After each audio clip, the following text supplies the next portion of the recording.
వేదిక పెద్దలందరికీ హృదయపూర్వక నమస్కారాలు. ముందుగా మనం టంగుటూరి ప్రకాశం పంతులు గారి గురించి తెలుసుకోయే ముందు, నా పేరు యేసుబాబు, నేను ఫైనల్ ఇయర్ సిలోజికల్ కాలేజ్ చదువుతున్నాను.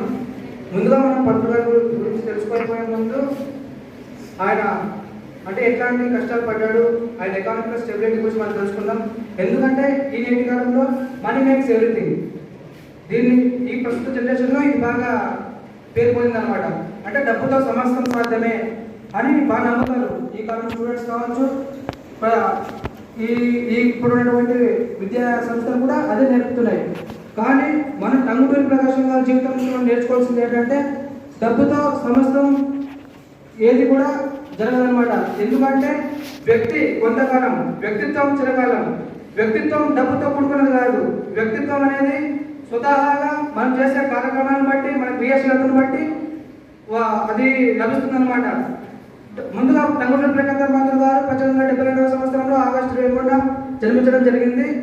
ఆయన సుబ్బమ్మ గోపాలకృష్ణయ్య దంపతులకు 6వ పుత్రరత్నం. ఆయన చిరవాడు. టంగుటూరి ప్రకాశం పంతులు గారు 11వ ఏట ఆయన తండ్రి గారు మరణించడం జరిగింది.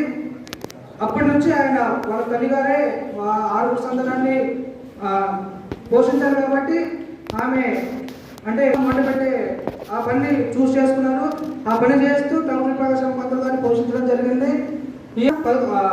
వాళ్ళ అమ్మగారికి ఆర్థికంగా సహాయం చేయాలనేసి అనే ఉద్దేశంతో టంగుటూరి ప్రకాశం పంతులు గారు అంటే ఒక మంచి సుందరత్వాన్ని కలిగి ఉండడం ద్వారా ఆడ మగ 2 వేషాలు వేసి డబ్బులు అనేది సంపాదించే వాళ్ళు. ఆ తర్వాత టంగుటూరి ప్రకాశం పంతులు గారు తన విద్యని రాజమండ్రిలో అభ్యసించడం జరిగింది.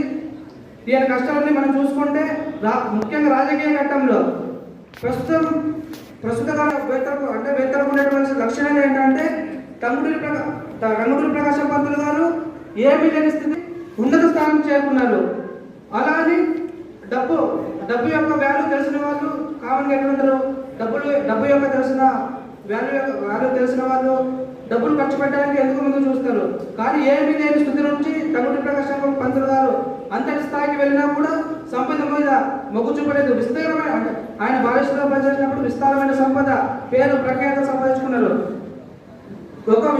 చెప్పుకో విషయం ఏంటంటే ఆయన ఫీజు, ఒక కేసు వాదించేటప్పుడు ఆయన తీసుకునే ఫీజులో ఎటువంటి ఎక్స్క్యూజెస్ ఉండవన్నమాట.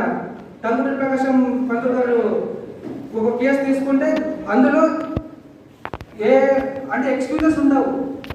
ఆయన ఆత్మకథలో టంగుటూరి ప్రకాశం పంతులు గారు రాసుకున్నారు, నా ఫీజు చెల్లించడానికి ఎంతో మంది నా ఫీజు చెల్లించడం వల్ల ఎంతలో ఉన్నారనేసి ఆయన ఆత్మకథలో ఆయన రాసుకున్నారు అనమాట. తర్వాత రాజకీయ జీవితానికి వచ్చేసరికి టంగుటూరి ప్రకాశం పంతులు గారు అనేక సేవలు అందించారు. ఆయన ఉన్న దేవాదాస్తులు మొత్తం ప్రజల కోసం ఇవ్వడం జరిగింది. మన ఆంధ్రదేశం కోసం ఆంధ్ర రాష్ట్ర ఏర్పాటుకై కృషి చేయడం జరిగింది. అలాగే టంగుటూరి ప్రకాశం పంతులు గారు అనే వ్యక్తి కామన్గా మనం చూసుకుంటే వ్యక్తులు ఎందరో ఉంటారు, కానీ వ్యక్తిత్వం కొంతమంది మన చరిత్రలో నిలిచిపోతుంది అనమాట. వ్యక్తులు ఎందరో, వ్యక్తిత్వం కొందరిదే మన చరిత్రలో నిలిచిపోతుంది. అది మనకు తెలుసుకుంటే టంగుటూరి ప్రకాశం పంతులు గారి కోపం ఎక్కువ. అంటే ఎవరిని సంప్రదించేవాడు కాదు. ఆయనతో ఉండేటువంటి ఎవరైనా సహాయం అని వస్తే జోబులు ఉండేదంతా అనమాట. అంతటి గొప్ప వ్యక్తి ఆయన. ఇప్పుడు మనం తెలుసుకుంటే ఈ కాలంలో మనం చూసుకుంటే ఇట్లాంటివన్నీ మనం అంటే నేటి సొసైటీకి మనం ఇట్లాంటి ఉపన్యాసాలు ఇస్తే ఏమంటారంటే పిచ్చోళ్ళు రా అంటారు. Is it truth? అంటే మనం ఏదైతే మన దగ్గర ఉండేదాన్ని వేరే వాళ్ళకి పంచిపెట్టడం ఇప్పట్లో పిచ్చితనం, అప్పట్లో గొప్పతనం. ఆ గొప్పతనాన్ని మనం చాటి చెప్పడానికే ఇట్లాంటి ప్రోగ్రామ్స్ కండక్ట్ చేయడం అనేది చాలా ఆనందకరం అన్నమాట. ఇప్పుడు టంగుటూరి ప్రకాశం పంతులు గారు ఫర్ ఎగ్జాంపుల్ మనం చెప్పుకుంటే నేటి రాజకీయ వేత్తలకి టంగుటూరి ప్రకాశం పంతులు గారికి ఇండికేషన్ ఏంటంటే ఒక మంచి వ్యాధి ఏంటంటే టంగుటూరి ప్రకాశం పంతులు గారు అనేవారు ప్రజల కోసం బతికారనమాట. అంటే ఏ ఒక్క రూపాయి కూడా తన కోసం దాచుకోలేదు, ఇల్లు లేదు, ఏం లేదు, మొత్తం ప్రజలకే. సో ప్రజల కోసం బతికారు కాబట్టి ప్రజలు మళ్ళీ టంగుటూరి ప్రకాశం పంతులు ప్రేమించడం ప్రారంభించారనమాట. ఇదంతా ఎట్లా సాధ్యం అంటే డబ్బులు లేకుండా మనిషి బతకగలడా? అని మనం ఒక క్వశ్చన్ వేసుకుంటే ఎస్ బతకగలడు. ఎందుకంటే టంగుటూరి ప్రకాశం పంతులు గారు అనేవారు ప్రజల కోసం బతికారనమాట. సో ఒకనొక సమయంలో 200 సిమెంట్ బస్తాలు అంటే ఆయన వెహికల్ తోలేదు, ఆయన కొడుకు వచ్చేసి మా భార్యకు బాగాలేదు అని సహాయం కోరి వస్తే టంగుటూరి ప్రకాశం పంతులు గారు నా దగ్గర ఏం లేదు, నీకు తెలుసు కదరా, నాతో ఏముంటుంది ఏముండదు, నీకు ఏం కావాలో చెప్పు, అది ఏ రూపంలో కూడా చెప్పు, నేను ఇస్తానని చెప్తే ఆయన ఒక లెటర్ రాసుకొచ్చి దీని మీద మీరు ఒక సంతకం చేస్తే అయిపోతుంది అని చెప్తే ఆయన నుండి సంతకం పెడతారు. సంతకం పెట్టిన తర్వాత గాంధీ గారు అప్పుడు గాంధీ గారు చాలా స్ట్రిక్ట్ అనమాట అకౌంటింగ్లో.